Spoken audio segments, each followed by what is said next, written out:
김미현은 하나님과 동행하는 사람입니다. 그래서 그의 찬양에는 간증이 있습니다.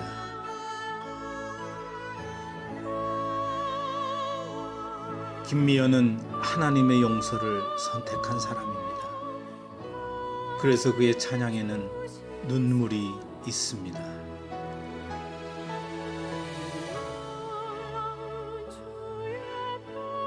김미연은 하나님의 마음을 헤아리는 사람입니다.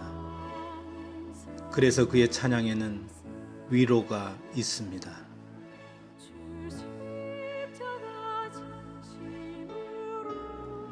김미연은 하나님의 사랑을 체험한 사람입니다. 그래서 그의 찬양에는 평안이 있습니다.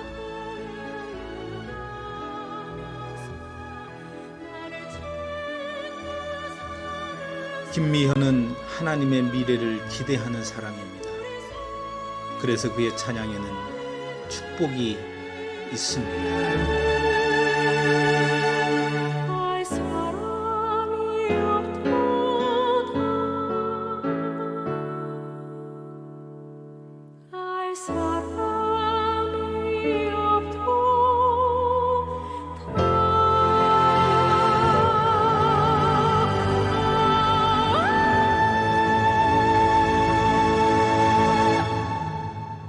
소개를 이렇게 멋지게 했으니까 이 소개에 걸맞는 곡을 한 곡 먼저 불러드리고 시작해 보도록 하겠습니다.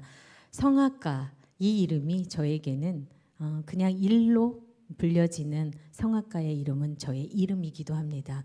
그러나 이 이름이 세상에 널리 알려진 김면이 아니라 하나님의 사람, 하나님을 찬양하는 사람. 그래서 저는 제 이름이 사역자의 이름으로 있을 때가 가장 제 옷 같습니다. 그러나 꿈을 꾸었던 제 시간에 이런 노래들을 훨씬 더 많이 부르고 평생 이렇게 노래할 줄로 알았던 그 곡을 먼저 들려드릴게요. 핸델의 아리아 중에 울게 하소서라는 아리아가 있습니다. 텔레비전을 딱 틀으면 나 저거 어디서 많이 들어봤어. 나 저거 아는 노래야. 나 저거 진짜 많이 들어봤어. 이런 곡을 먼저 들려드릴게요. 핸델의 아리아에서 나오는 라샤 기오비안가 울게 하소서 먼저 들려드릴게요.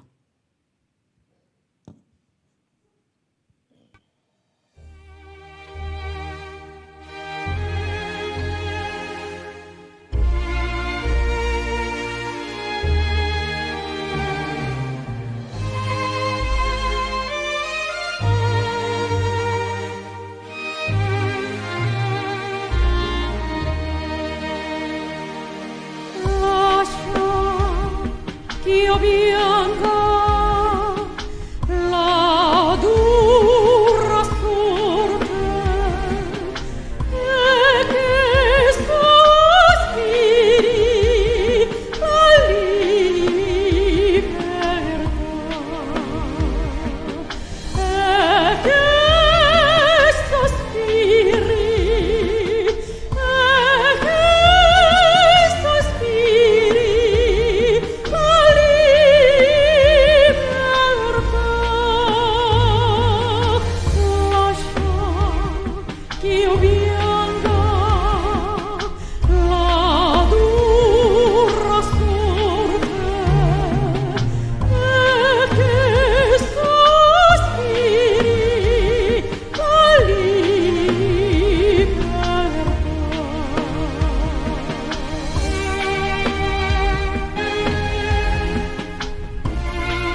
사실은 평생 이런 노래만 부를 줄 알았죠.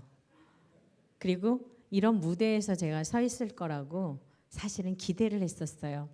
그런데 하나님은 제게 너는 하나님의 사람이고 너는 내가 택한 사람이고 너는 내가 지명하여서 부른 사람이고 내가 너를 가장 사랑하는 자녀야. 이렇게 말씀을 주셨기 때문에 제 삶의 중심 안에 세상의 노래가 아닌 하나님을 찬양하는 그런 사람으로 살 수 있도록 하나님이 제 길을 하나씩 인도를 해주셨어요.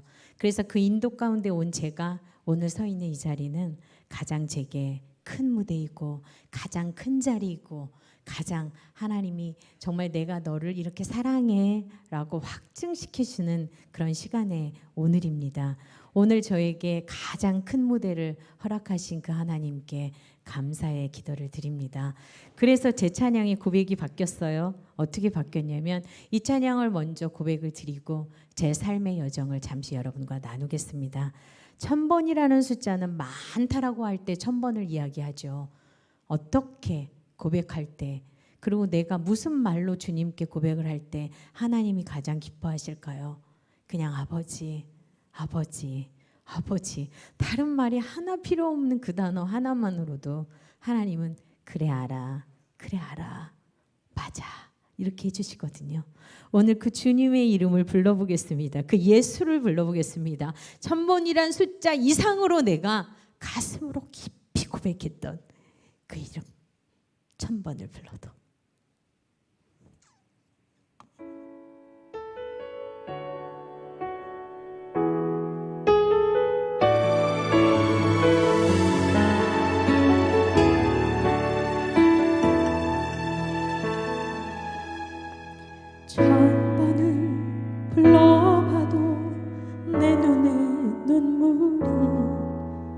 멈추지 않는 곳은 십자가의 그 사랑 나를 살리려 지신 그 십자가 모든 물과 피 나의 더러운 죄 씻으셨네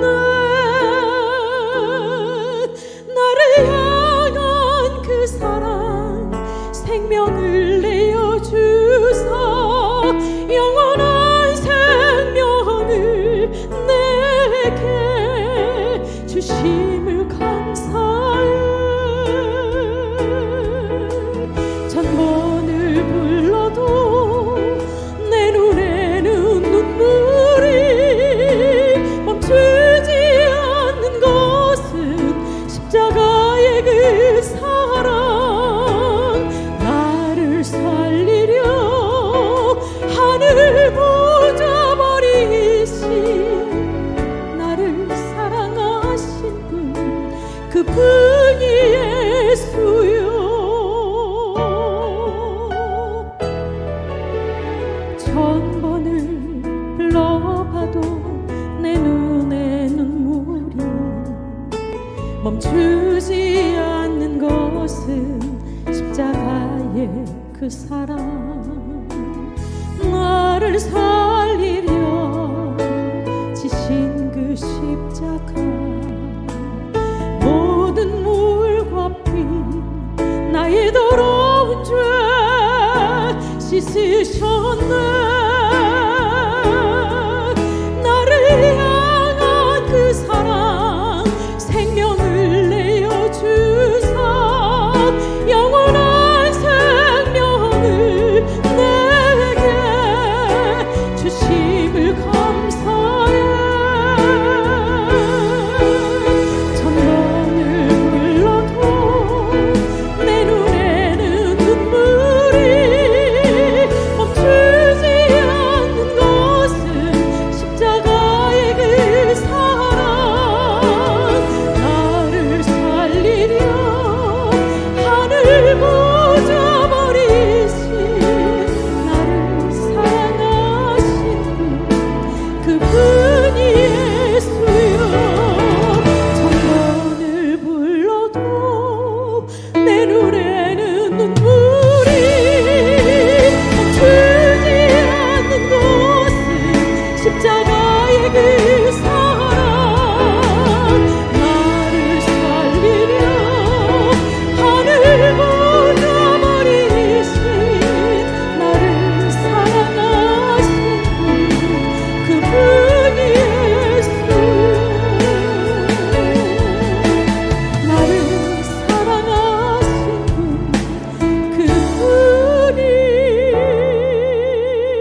아멘. 네. 뭐 시작도 하기 전에 주시는 눈물이네요. 네. 목사님께서 저한테 내 집 온 것처럼 편안하게 하라고 하셨는데 지금 성령은 한 분이시죠. 그래서 여러분께서 기도하시고 준비하신 가정 회복 축제의 이 기간 동안 하나님이 여러분 가정 안에, 여러분 개인 마음 안에, 넘치는 교회 안에 주식 축복을 저도 함께 기대하면서 기도하겠습니다. 이렇게 1000번이라는 숫자, 이거보다 훨씬 더 많이 아마 예수님의 이름을 우리는 가슴으로 불렀을 거예요. 살아오는 여정 동안의 시간 동안에 어쩌면 내가 생각한 시간보다 이것이 이렇게 높은 산이 있을 줄 몰랐는데 이 높은 산이 매일 나를 가리우고 있고 큰 바위가 내 앞을 가로막는 그 바위들이, 그리고 말할 수 없는 시간들 속에 그 고난의 시간들이 나를 가로막을지라도 그분이 늘 똑같이 말씀하셨어요. 염려하지 마. 잘 될 거야. 걱정하지 마. 내가 너를 바라보고 있어. 나의 고정된 시선이 세상 사람들이 아무것도 너에게 할 수 없다고 얘기하는 그 비난 안에, 그 실패 안에 나는 내게 늘 똑같이 말하고 있어. 괜찮아. 그리고 지금까지도 참 잘했어. 그리고 괜찮아. 잘 될 거야. 아버지의 이 말씀이 나를 사로잡는 시간들이, 그리고 지금까지 이끌어오심의 시간들이 없었다면 아마 제가 세상을 실패한 실패자로, 그리고 하나님의 자녀로 있는 것이 아니라 그냥 낙오된 사람으로 사는 삶을 아마 저도 살았을 것 같아요. 저는요, 일남 이녀 중에 맏딸로 태어났어요. 혹시 저한테 선택을 하라고, 너가 맏딸 할래? 아니면 중간으로 태어날래? 아니면 막내딸 할래? 이렇게 혹시 저한테 선택을 하게 시간을 준다면 저는 사실 막내딸 하고 싶었어요.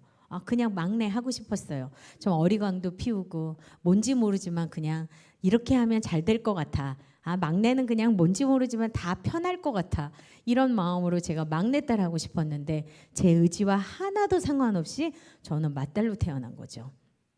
그것도 그냥 맞이가 아니라 바로 밑에 남동생, 아주 씩씩하고 너무나도 건장하게 태어난 바로 밑에 남동생이 태어났어요.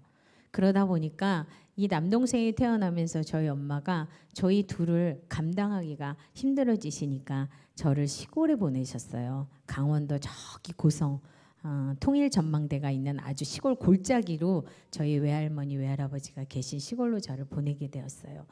저는 어려서 8살 되던 해 학교를 입학하기 바로 직전까지 그 강원도 고성에서 자라게 되었어요.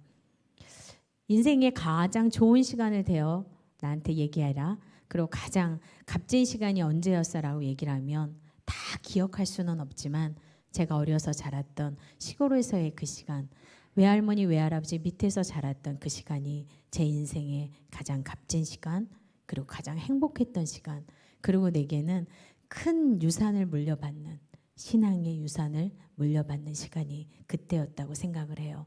그래서 저는 그 시간 때문에 이 자리까지 올 수 있었고 그 시간 안에 하나님이 허락하신 그 시간표 때문에 지금 부족하지만 하나님의 사람으로 설 수 있다라고 감히 여러분들께 고백할 수 있어요. 할머니 할아버지는 이런 분이셨어요. 전쟁이 시작되었고 그 전쟁 가운데 정말 북한에서 바로 가까운 강원도 고성은 바로 북한 밑이잖아요. 내려와서 북한의 모든 군인들이 다 진을 치고 외갓집의 할아버지 집을 본인들의 초소로 쓰게 되었어요. 그러다 보니까 그곳에서 엄마 또 저희 이모들, 우리 외삼촌들 모든 사람들이 다 피난을 가 있는 상태에서 저는 이제 들은 얘기겠죠. 그 부대에 있는 그 군인들이 총뿌리를 이렇게 딱 겨누고 저희 할아버지한테 너가 믿는 예수가 누구야? 라고 질문을 하셨대요. 그 질문을 한 이유는 하나예요. 어느 것에도 굴하지 않고 할아버지가 계속 기도를 하면서 이분들하고 뭐가 대항도 하지 않고 그리고 반항도 안 하면서 나 죽여라 뭐 이 분위기로 할아버지가 가시니까 네가 믿는 예수라는 건 도대체 누구야?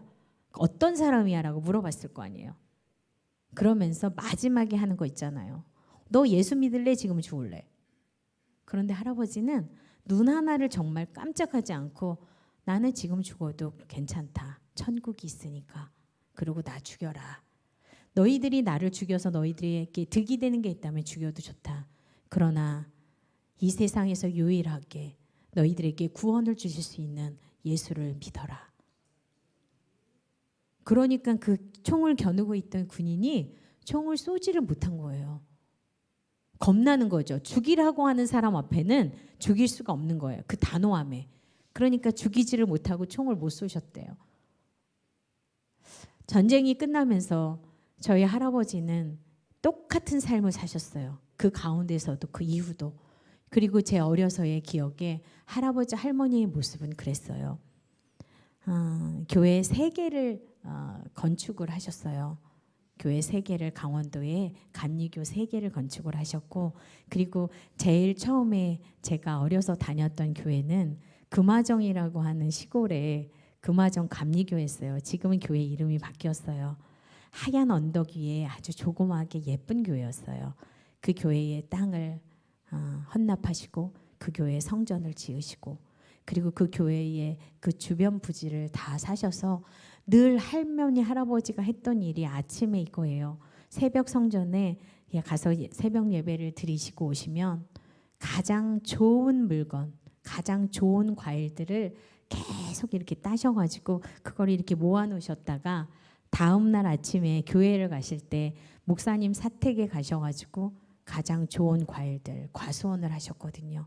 그것들을 제일 먼저 목사님 사택에 갖다 드리고, 할머니는 교회 성전 들어가시기 전에 그 아래쪽에 자그마한 기도실이 있었어요. 늘 고무신을 이렇게 벗어놓고 미연이는 여기 있어라. 그러면 저는 그냥 기다리고 있는 거예요. 할머니가 나오실 때까지. 그런데 우리 할머니는 무슨 기도를 그렇게 하시는지 정말 조용히 기도하시는데 매일 눈가가 촉촉하게 기도를 하시고 나오시는 거예요.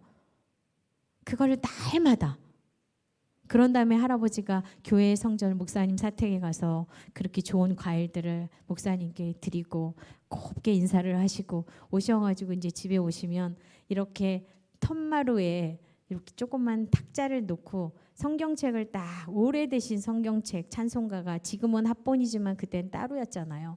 2개를 딱 펼쳐놓으시고 성경 보시고 나면 저 이렇게 딱 저한테 꼭 저를 이렇게 앉혀놓고 하세요. 그리고 찬송가 부르세요. 다 엄청 진지하게. 나 같은 죄인 살리신 주의 놀라와, 이거 4절 다 부르셨죠. 전부여 의지 없어서 손, 이거 다 끝났어요. 4절. 자, 그러면은 이렇게 하시고요. 이렇게 죄에서 자유를 얻게 함은, 한참 듣고 있다 보면 아주 어렸을 때는 그거를 찬송가가 똑같다는 생각을 못했잖아요. 근데 계속 듣고 있는데 제가 어떤 느낌이 드냐면 찬송가는 진짜로 재미가 없는 것 같아. 어떻게 저렇게 똑같아. 자, 그랬는데 제가 귀가 좀 뚫렸잖아요. 우리 할아버지 찬송가만 듣다가 귀가 조금 뚫려가지고 성전에 예배를 드리러 할머니 할아버지 손을 잡고 막 갔는데, 이렇게 예전에는 올건이 있었어요. 근데 저희 외삼촌이 아주 어린데 피아노를 한 번도 배우지 않았는데 피아노를 올겐을 치시는 거예요. 그러니까 다리가 짧으니까 밑에다가 바닥에 이렇게 나무 상자 같은 거를 딱 얹혀놓고 다리를 딱 한 다음에 이제 페달을 써야 되니까 옆에 손을 막 이렇게 하면서 페달을 탁 하면서 탁 치는 거예요. 목사님이 저희 찬송가 405장 부르시겠습니다. 나 같은 죄인 살리신 주의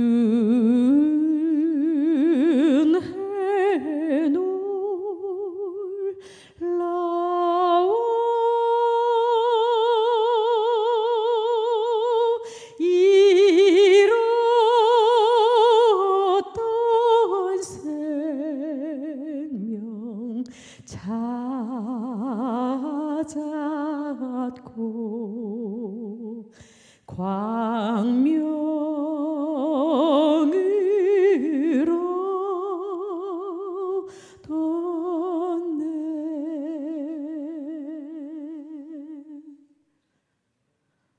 아니 의미 있구만. 다르구만. 깜짝 놀랐잖아요. 제가 그냥 앉아서 너무 아름다운 거예요. 야, 찬송은 진짜 아름다운 거네. 그 다음부터 제가 할아버지는 찬송가를 계속 같은 음으로 부르시지만 저는 이제 들으면서 이거는 아닌데 아무튼 아름답게 듣고 있는 거죠. 그것을 매일.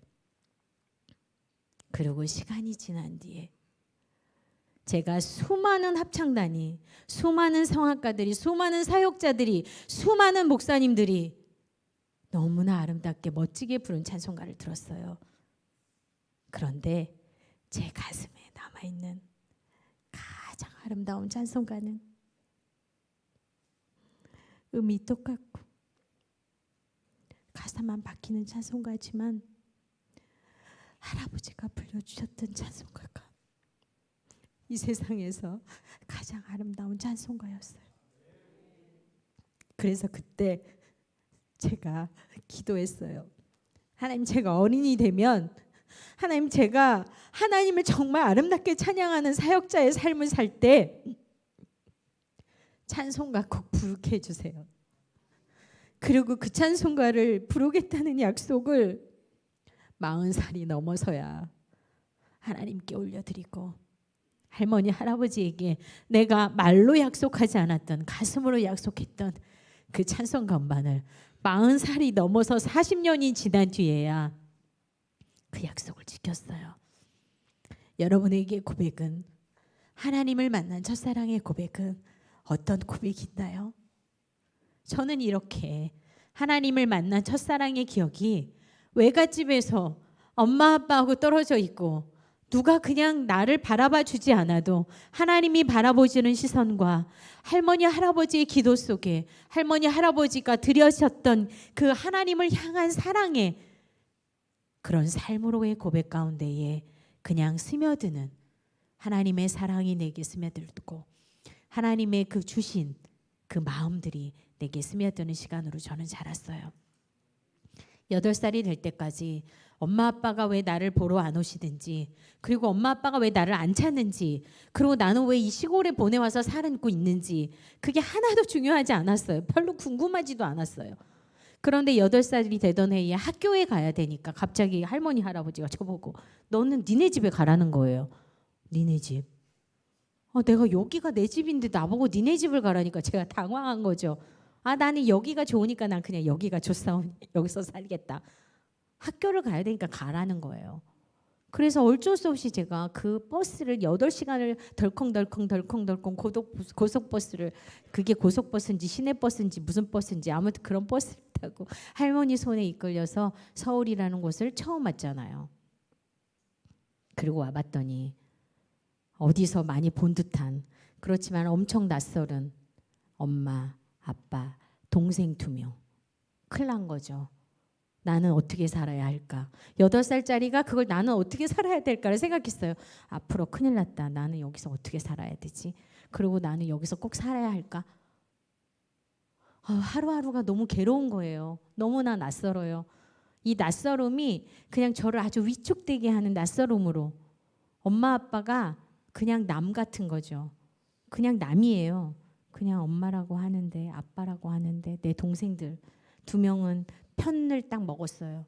걔네 둘이는. 왜냐면 자기네들도 내가 낯설잖아요. 어디서 언니를 했는데 누나라는데 까무잡잡한 게 또 딱 우리하고 안 닮은 것 같기도 하고, 저거 어디서 나타났는데 저기 언니라는데 꼭 언니라고 하고 누나라고 하라는데 딱 봐도 별로 이게 누나 같지가 않은 거죠. 남동생은 저보다 등치가 2배나 크고.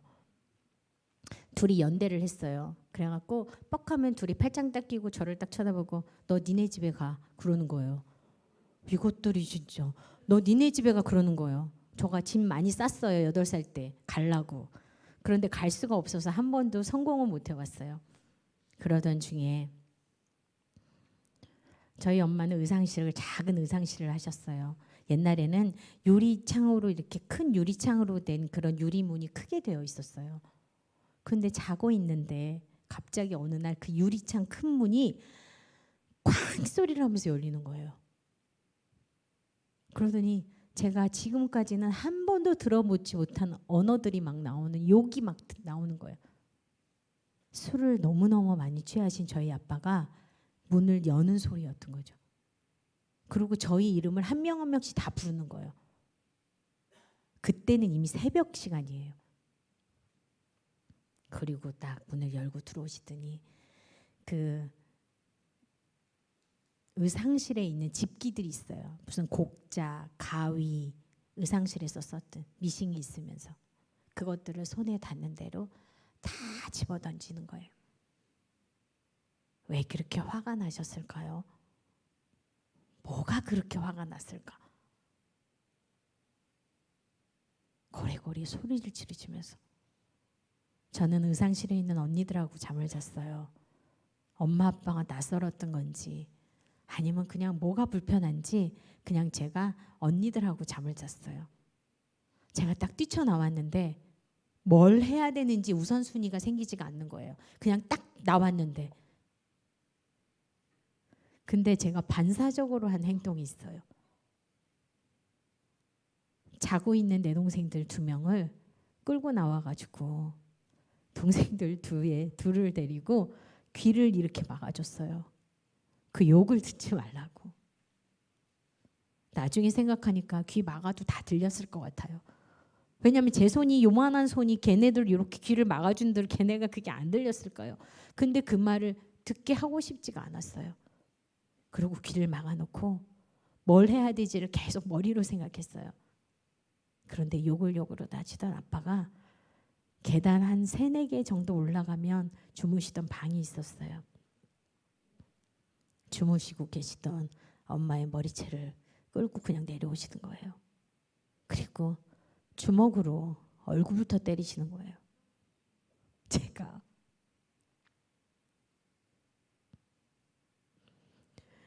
저는 할머니 할아버지 밑에서 꿈꾸는 가정은, 하나님이 허락한 가정은 TV에서 나왔던 오손도손한 가정을 꿈꿨어요. 하나님이 진짜 살아계실까? 하나님이 진짜 나를 사랑하실까? 하나님의 사랑은 어디까지일까? 하나님은 나를 왜 이 가정에 보냈을까?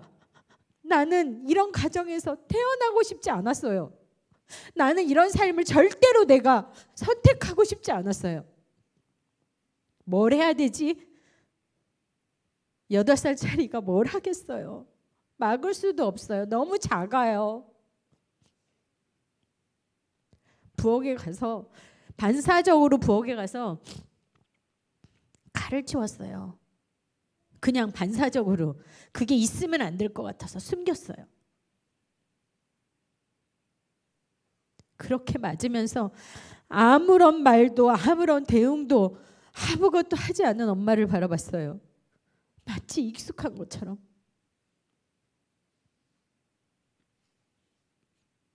제 안에서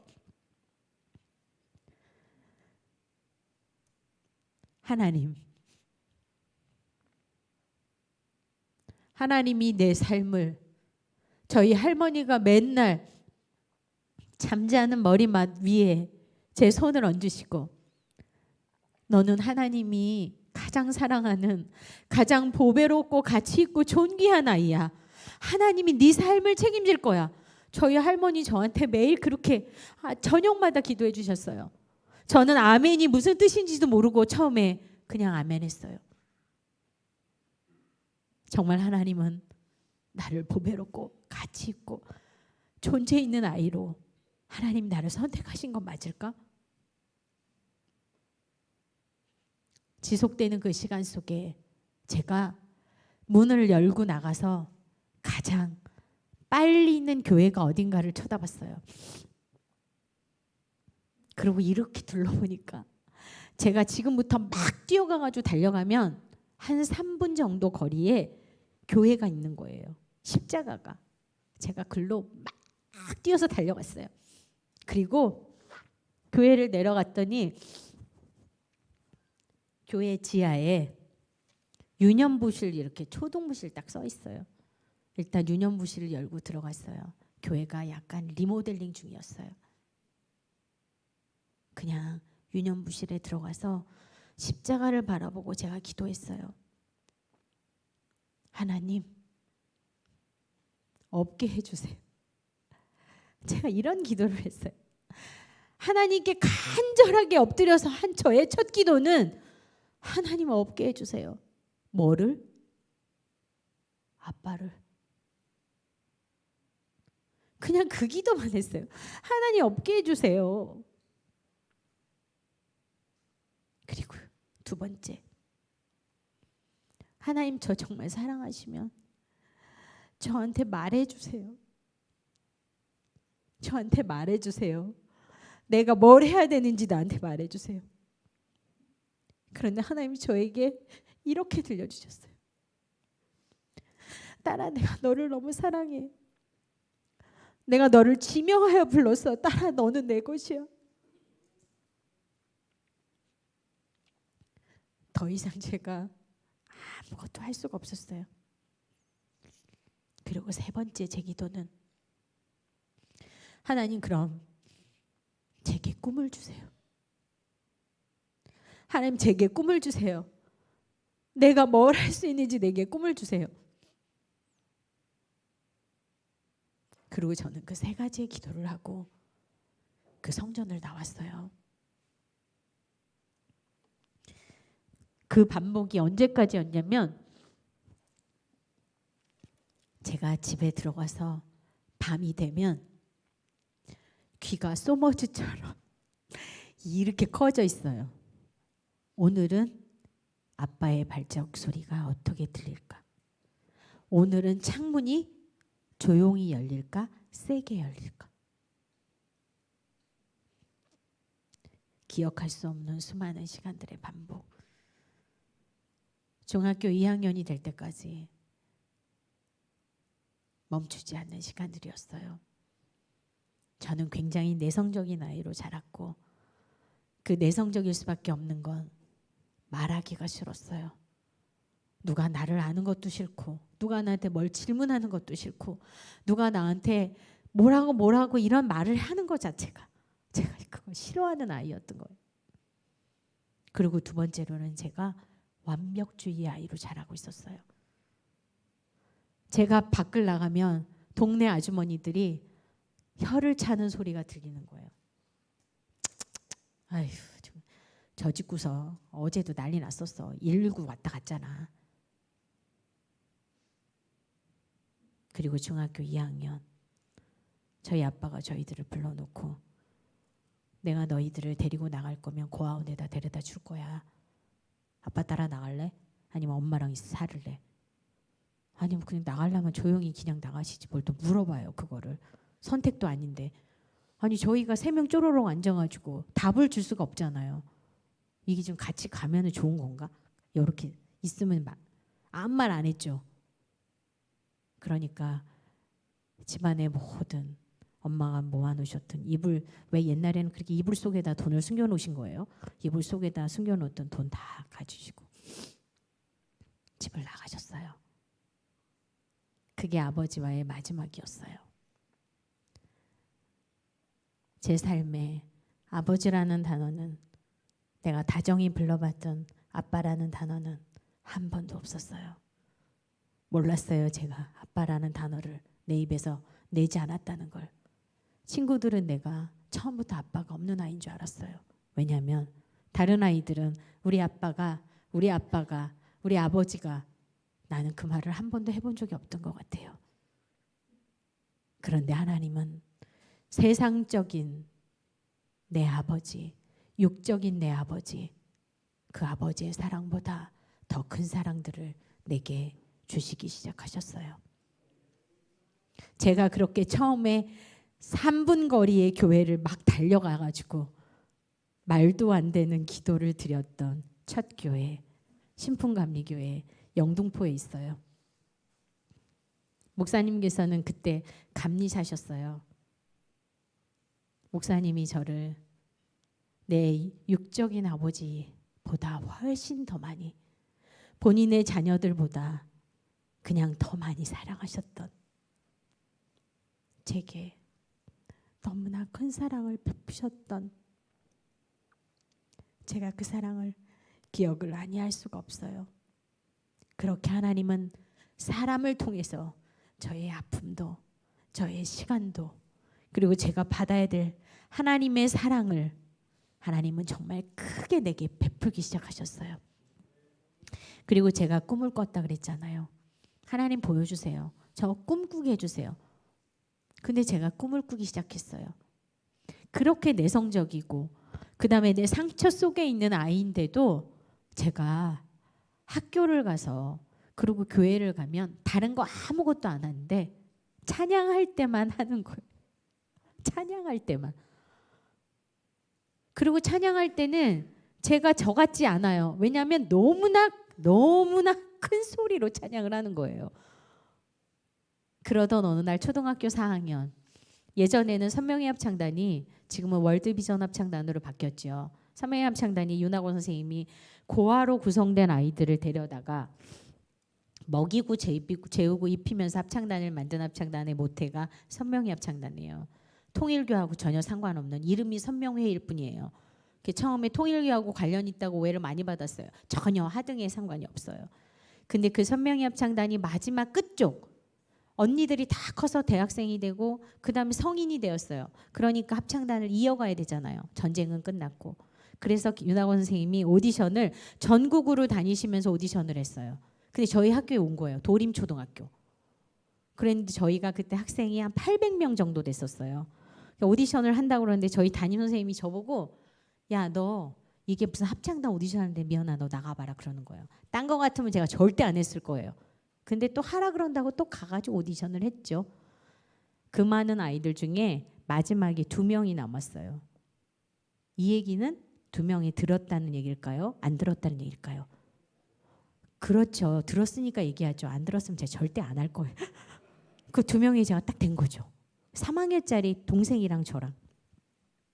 그리고 나서 선명의 합창단 본부는 월드비전 합창단 본부는 화곡동에 있어요. 지금도 그 자리에 기숙사. 제가 이제 당당히 거기로 갔죠. 근데 예전에 지금은 참 이렇게 튼실한데 예전에 제가 몸이 진짜 약했어요. 그래서 그 당시에도 감기가 굉장히 자주 걸리고 또 자주 감기가 걸리니까 자주 아파요. 그래서 이제 미주 공연을 저희가 앞두고 공연 준비를 하고 있을 때예요. 그때 사운드 오브 뮤직이라고 하는 뮤지컬을 할 때 유인천 선생님이 주인공, 윤복 선생님 막 주인공 할 때예요. 그때 유인천 선생님이 사운드 오브 뮤직에 이제 대령으로 나오는 그 오디션을 했어요. 합창단에서. 제가 그 오디션 해가지고 뽑혔죠. 그래서 그 뮤지컬도 준비하고 있었고 그 다음에 합창단에서 미주 공연을 준비하고 있었는데 공연 준비를 하다가 제가 감기가 걸렸어요. 근데 열이 안 떨어지는 거예요. 40도 이하로. 일주일 이상. 자, 합창단에서 회의했겠죠. 쟤 저렇게 놔두면 죽는다.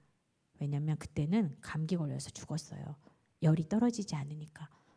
그래서 회의를 한 결과 얘를 합창단에서 내보내자. 어렵게 그렇게 들어갔는데 800대 2에 해서 들어갔는데 아무튼 그래서 미주 공연을 앞두고 제가 합창단에서 나오게 되었어요. 그런데 합창단을 계속하지는 않았지만 그것이 저 노래의 첫 시작이에요. 지금도 기억해요. 윤학원 선생님이 각자에게 주는 곡이 있어요. 각자에게 주는 곡이. 근데 저는 구름이라는 곡을 받았어요. 저 하늘인 구름 양들이 되어서 조용히 떼지어 몰려다니네. 외양간 송아진 어디를 가든지 목동이 언제나 지키고 있지만 새파란 저 하늘. 이 곡을 윤학원 선생님한테 처음으로 받아서 내가 동요를 제 곡으로 불렀어요. 그리고 나와서는 그냥 다시 학교로 돌아왔는데 그냥 노래 잘하는 아이로 이제 돼버린 거죠. 그 순간부터. 그러면서 그 신풍감리교회에서 이제 유치부, 유년부, 중고등부 모든 행사에서 제가 교회에서 하는 행사를 맡아서 하게 된 거예요. 그리고 중학교 3학년, 고등학교 3학년 6년 동안 제가 문학의 밤 찬조를 다닌 게 200교회가 넘어요. 나름 그때는 그 아이돌 같은 느낌. 그땐 좀 괜찮았어요. 안 믿으시는 것 같은데 네, 그때는 그랬어요. 그래서 그 시간들을 다 보내면서 하나님이 제게 허락한 시간, 비전에 대한 꿈에 대한 시간을 다시 한번 제가 생각을 하게 되었어요. 어려움이 없었다면, 제게 그런 시간이 없었다면 내가 하나님 앞으로 정말 깊이 그리고 중심된 삶의 가장 중심이 주님으로 놓지 않는 삶으로 사는 건 쉽지 않았을 것 같아요. 환경 때문에 그리고 내가 가지고 있는 처한 현실 때문에 내가 꿈을 포기한 사람이 아니라 현실과 상황은 반드시 할 수 없다라고 했지만 하나님은 그 현실을 뛰어넘게 하시고 그거 현실을 넘어서 하나님이 내가 보여줄게. 내가 해줄게. 자, 내가 너와 함께 가고 있어. 이런 동행을 하나님은 인간을 통해서 사람을 통해서 좋은 사람을 통해서 제게 붙이기 시작하셨어요. 그러면서 그 문학의 밤을 통한 그 무대를 제가 경험하게 하시고 다른 사람들보다 무대를 너무 많이 섰기 때문에 무대가 제가 겁이 안 나는 거죠. 무슨 대회를 나가면 다 1등을 하는 거예요. 그리고 절대로 너는 할 수 없어라고 말했던 많은 사람들의 시선 속에 저는 당당히 서 있는 거예요. 어떻게? 하나님이 우리들에게 말씀하셨어요. 너는 세상 앞에 큰 자라고. 우리는 세상 앞에 큰 자예요. 왜 내가 작다고 생각하죠? 세상의 기준으로 보면 작아요. 할 수 없어요. 너 실패했어. 너 실패자잖아. 너네 버림받았잖아. 너 니네 아빠가 버리고 나갔다며. 여러분 앞에 실패라는 단어가 올 때 그 실패를 이길 수 있는 것은 예수 그리스도예요. 여러분 앞에 주님이 없다면 나는 아무것도 아니에요. 그런데 꼭 내가 하고 있는 것 같은 하나님보다 앞선 나를 발견할 때 다시 하나님이 여러분에게 주셨던 첫사랑을 기억해 보세요. 예수님을 처음에 만났던 그 사랑이 회복이 된다면 우리는 다 할 수 있어요. 여러분 꿈이 어느 날 멈춰질까요? 하나님의 꿈은 멈추지 않아요. 여전히 하나님은 여러분을 기대하고 계십니다. 그리고 그 기대 속에서 여러분께 여전히 말씀하고 계시잖아요. 봐봐. 내가 너와 함께 가잖아. 내가 너보다 앞서가고 있잖아. 너는 따라오면 되잖아. 내가 앞서가니까 안 보여요. 누가? 주님이. 예수님이 안 보이니까 어떻게 돼요? 그냥 슬프기만 해요. 할 수 없어요. 여러분 안에 시선을 한번 고정하고 다시 한번 바라보세요. 내가 주님을 바라보는 시선이 아니라 주님이 여러분을 향해서 보고 있는 시선을 바라본다면 그 시선 안에 내가 들어가 있잖아요. 그래서 제가 이 말씀을 붙잡았어요. 내게 능력 주시는 자 안에서 내가 모든 것을 할 수 있느니라. 빌립보서 4장 13절 말씀에 반드시 있어요. 내가 할 수 있다라는 여기서의 내가는 그냥 혼자 하는 게 아니에요. 누구 안에서? 능력 주시는 자 안에서. I can do it in Jesus. 예수 안에서 하는 거예요, 여러분. 내가 하고 있는 것이 아니고 여러분이 하고 있는 것이 아니라 예수 안에서 하고 있어요. 이것만 놓치지 않으시면 돼요. 내가 하려고 하니까 힘이 들어요. 내가 하려고 하니까 자꾸 좌절이 와요. 그런데 내가 할 수 없다고 인정하고 내가 할 수 없는데 하나님이 하시는 것들을 인정하니까 하나님이 하고 계신 거예요. 그 하신 속에서 우리가 주님을 신뢰하는 우리의 믿음이 되기를 간절히 소원합니다. 끝나지 않았어요. 하나님의 꿈은 여전히 여러분에게 진행 중이에요. 그 진행 중인 꿈이 궁금하지 않으세요? 하나님이 여러분을 기대하시면서 가고 계시는 그 시간이 궁금하지 않으세요? 저는 되게 궁금해요. 아직도 궁금해요. 내가 숨이 멎는 그날까지 아마 궁금할 거예요. 그리고 쓰시는 그 하나님을 신뢰할 거예요.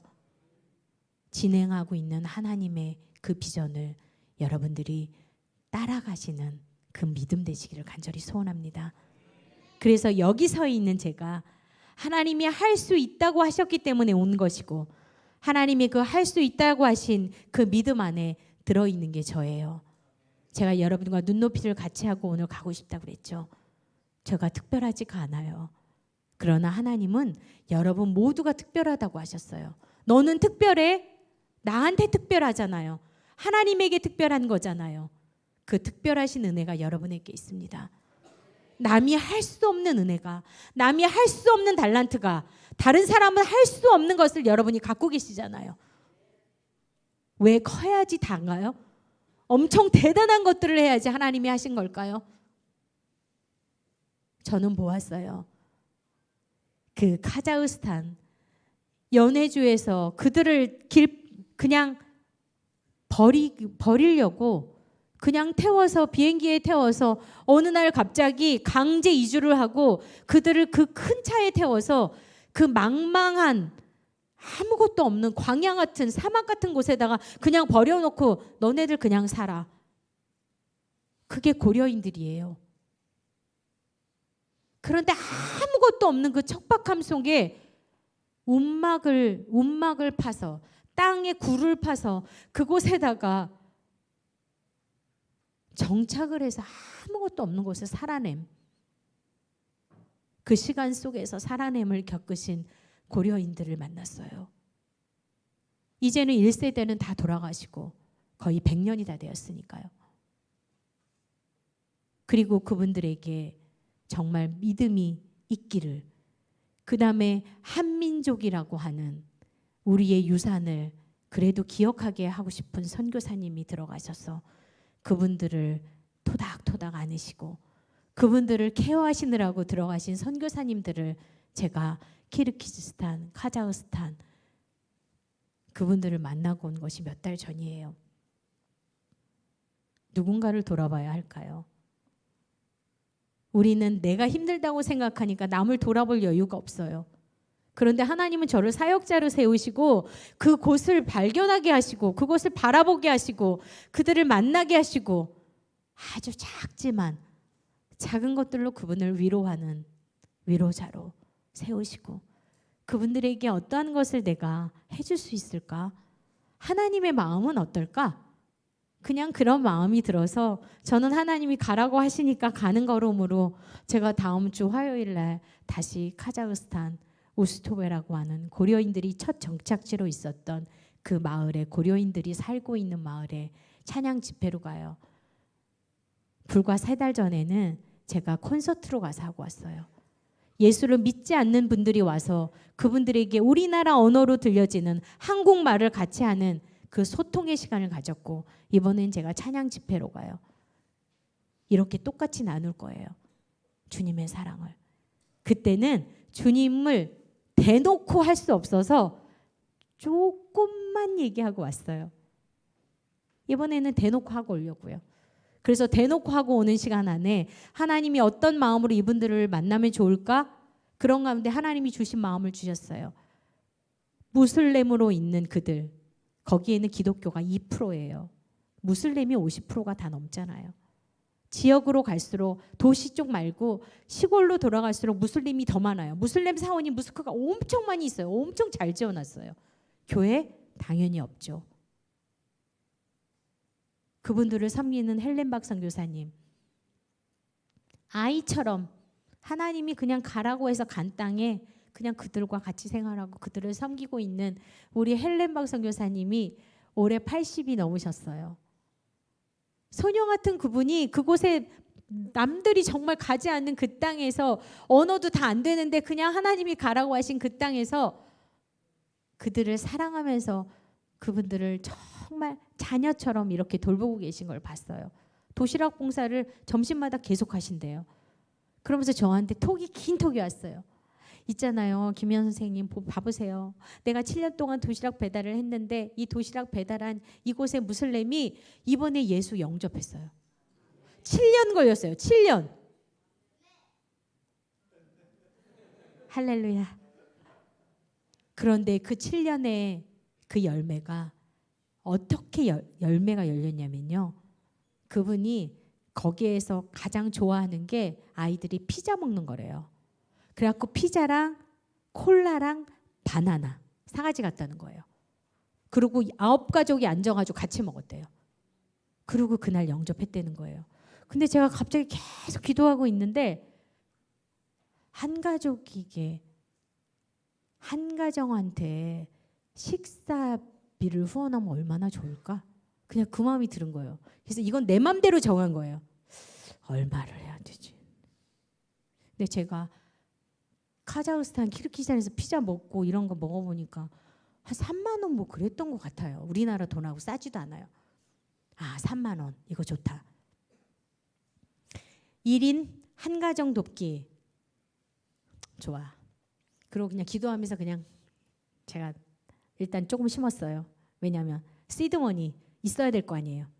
몇 가정이 될지 얼마가 될지 저는 예측 하나도 안 했어요. 그런데 당장 내일 모레 가야 되는 거죠. 나 이거 너무 신경 안 썼나?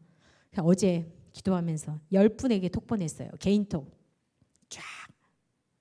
1인 한 가족 3만 원 후원하기.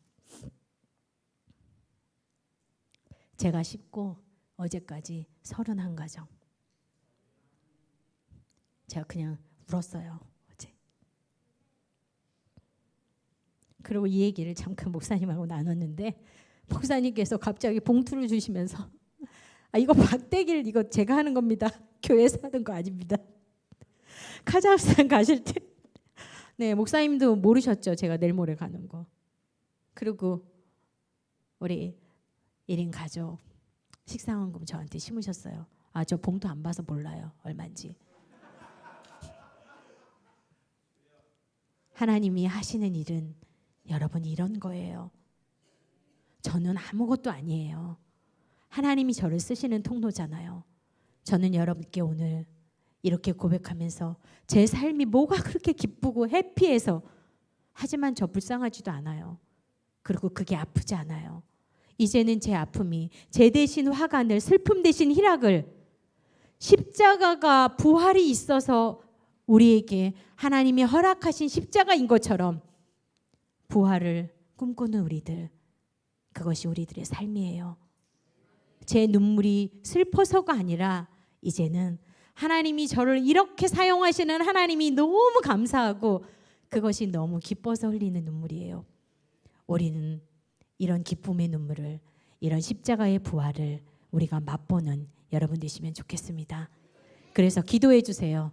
이제 화요일에 제가 들어가서 10일의 여정을 잘 마치고 5번의 공연과 나머지 집회들이 정해져 있어요. 그것을 할 동안에 하나님 정말 그 안에서 회복해 하시고 위로하게 하시고 하나님 같이 꿈꾸게 하시고 그분들에게 예수가 전해지는 예수님의 구원이 그들을 구원할 수 있는 그런 시간이 될 수 있도록 좋은 열매를 맺을 수 있도록 기도해 주시기 바랍니다. 그래서 이렇게 사역자의 삶을 제가 오늘 이 시간까지 가고 있어요. 여러분도 하나님이 기대하시는 삶 되시면 좋겠고 그 기대하시는 삶 안에 하나님이 여전히 진행 중이신 하나님의 꿈을 꾸는 여러분들 되시면 좋겠습니다. 그리고 저도 그렇게 소원하겠습니다. 아멘으로 화답하는 우리 꼬마에게 하나님이 정말 저 총명함으로 지혜 있는 저자에게 하나님이 정말 부어주신 은혜 가운데 저 삶을 책임져 주기를 간절히 소원합니다. 아멘. 찬양 드릴게요. 십자가를 질 수 있나? 제가 1절 찬양하고 이렇게 할까요? 2절하고 나머지 찬양 우리 다 함께 고백하도록 하죠. 십자가를 질 수 있나? 그렇게 할아버지에게 찬송가 꼭 들려주고 싶어요 하면서 고백했던 찬송가 음반 중에 가장 힘들게 녹음했던 찬송가입니다. 오늘 이게 우리 모두의 고백이 되기를 간절히 소원하면서 그렇게 고백합니다.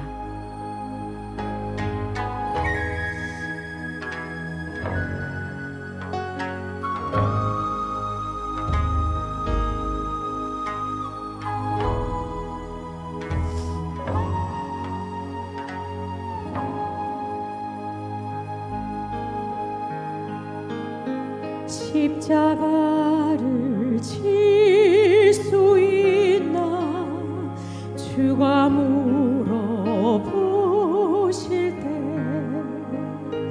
죽기까지 따르오리 성도 대답하였다.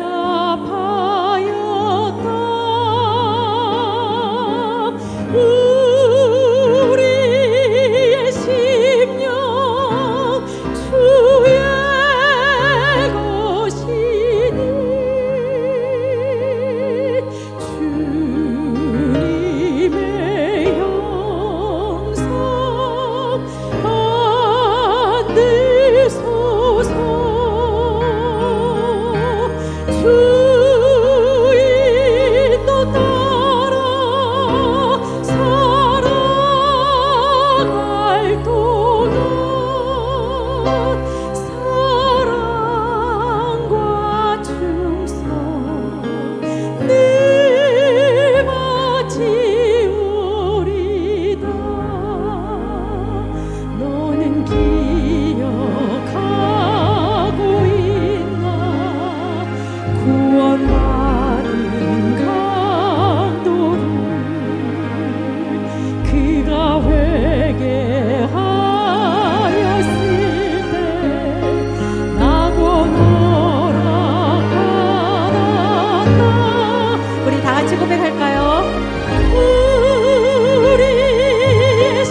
대답하실 수 있죠?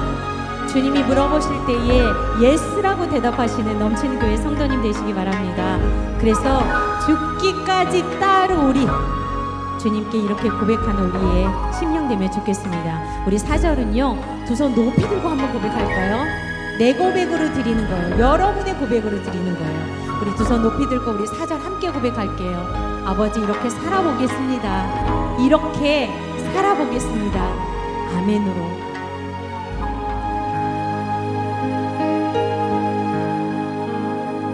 이런 일 다 할 수 있나 주가 물어보시네 용감한 자 바울처럼 선뜻 대답하리라. 우리 큰 소리로 고백합시다. 우리의 심령, 우리의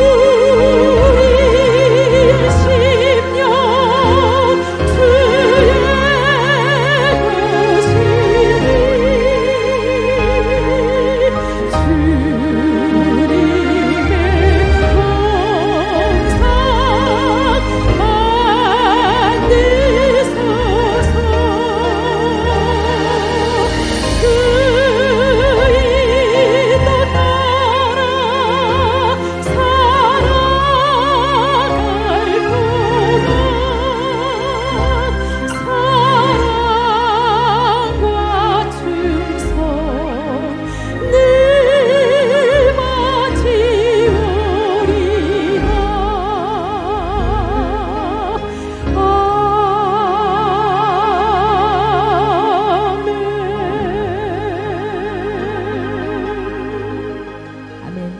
우리 영광 받으실 주님께 큰 박수 올려드립니다.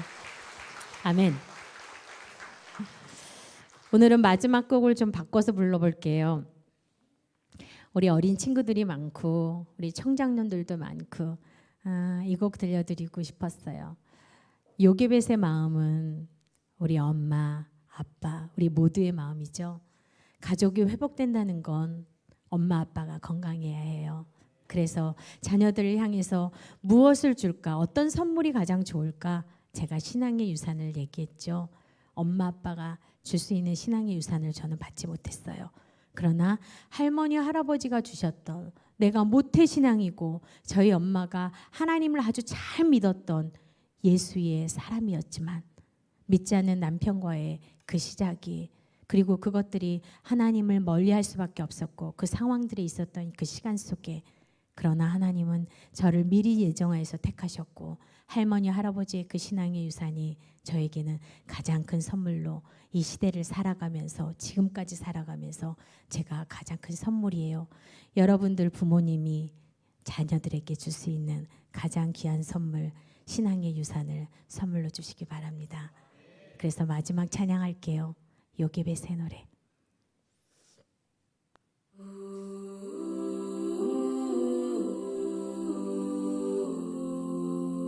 제가 올 때 굉장히 신경 써서 예쁘게 하고 왔는데 지금 이것이 어떻게 됐는지 뭐 그냥 예쁜 걸로 봐주시면 좋겠어요. 네. 오늘 주님의 심정으로, 여러분의 부모의 마음으로 여러분의 자녀를 축복하면서 이 찬양 함께 고백하죠.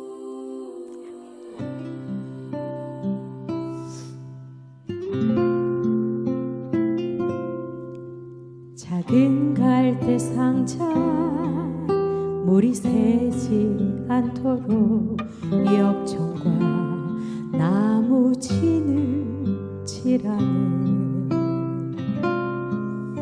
어떤 마음이었을까.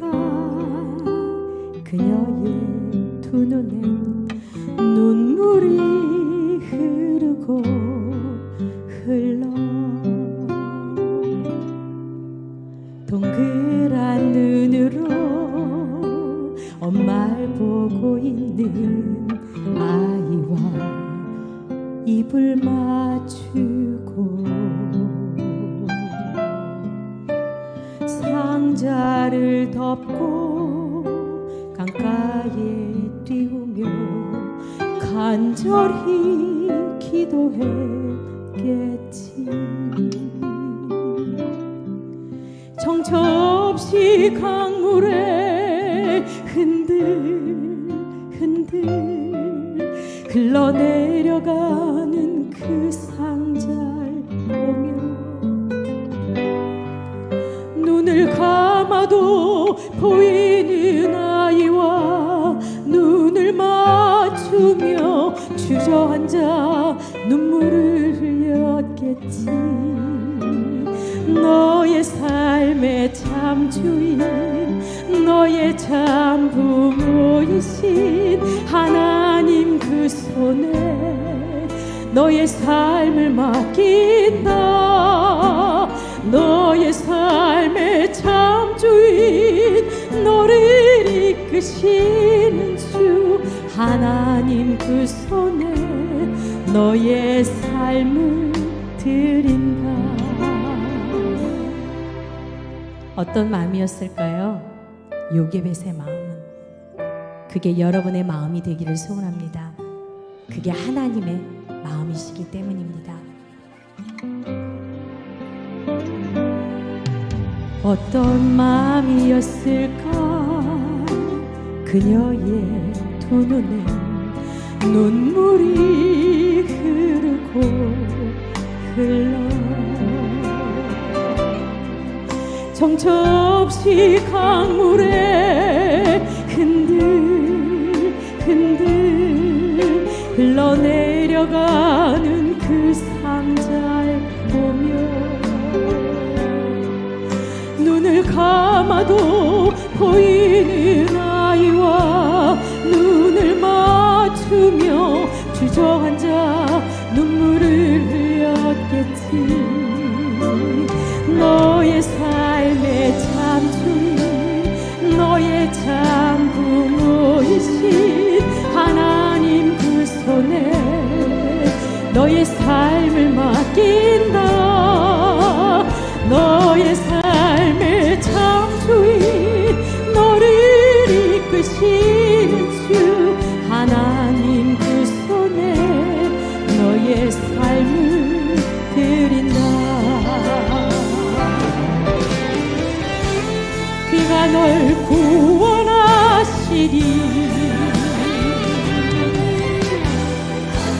그가 널 이끄시리라. 그가 널 사용하시리, 그가 너를 인도하시리.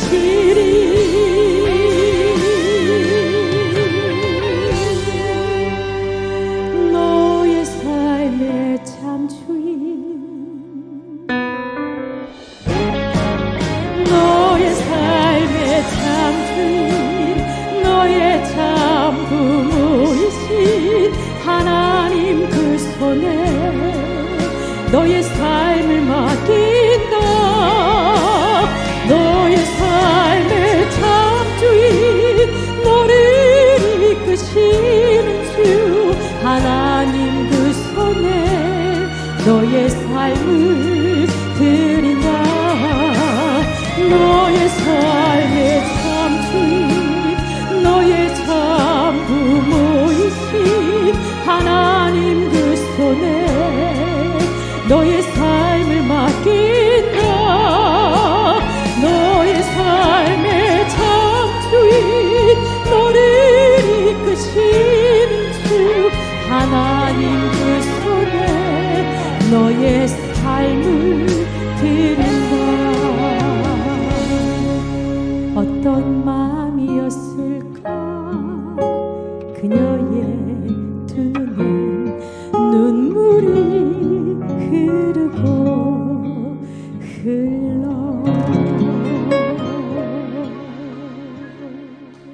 아멘.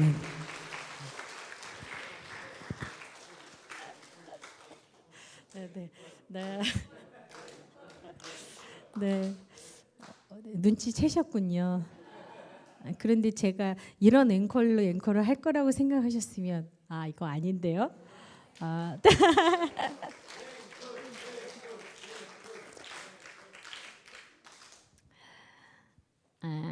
러시아의 중앙아시아이기 때문에 푸스킨이라고 하는 시는 러시아의 굉장히 유명한 시인이죠.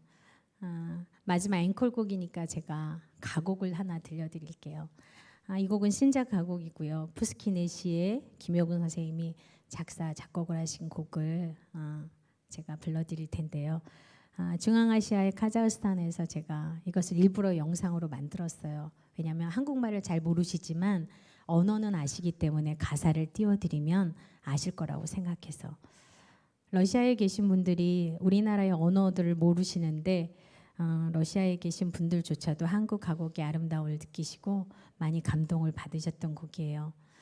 저는 신작 가곡을 많이 부르는 성악가로 하나님이 또 저를 쓰셔서 인생의 후반전은 하나님이 높이셔서 별처럼 빛나게 하시는 건 사람이 할 수 없어요. 부족하지만 그리고 그 안에서 하나님이 쓰시는 시간 안에 저를 하나님이 이끄심으로 여기까지 오신 시간을 저는 감사합니다. 오늘 여러분에게 반짝반짝 빛나는 그런 보석으로 만들어가는 시간 중이신 여러분, 정금같이 하나님이 쓰신다고 하셨고 그렇게 빛나는 보석이 되기 위해선 깎음의 시간이 필요하대요. 커팅이 많이 들수록 더 빛나는 보석인 것처럼 그런 보석들이 되시는 여러분 되시면 좋겠습니다. 마지막 앵콜곡 삶이 그대를 속일지라도 가볼게요. 다시 갈게요. 이번에도 또 카자흐스탄에서 올려진 저의 찬양이 많은 위로가 되고 역사적으로 상처로 가득한 그분들에게 그 상처의 회복이 예수로 치유되는 시간이 되기를 여러분 함께 기도해 주시면 좋겠습니다.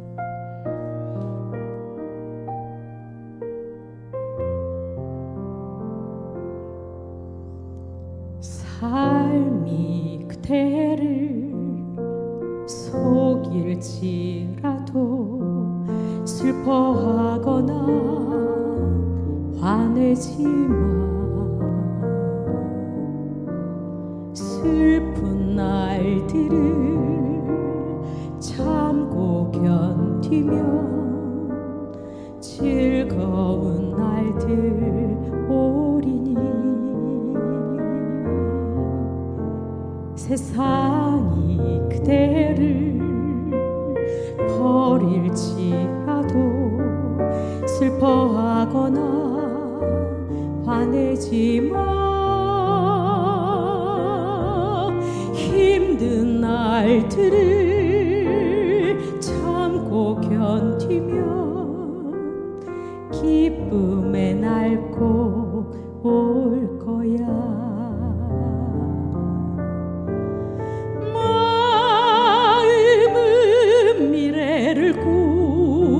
꿈꾸니 슬픈 오늘은 곧 지나 버리네.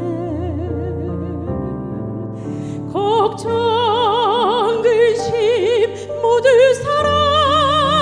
사라지고 내일은 기쁨의 날 맞으라. 삶이 그대를 참아 속일지라도 슬퍼하거나 화내지 마. 절망의 날 그대 참고 견디면 기쁨의 날 꼭 올 거야.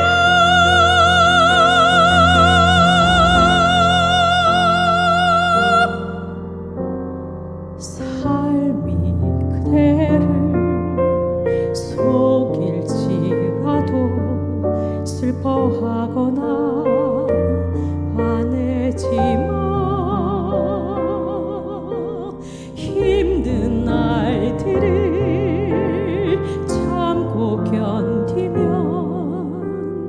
기쁨의 날 꼭 올 거야.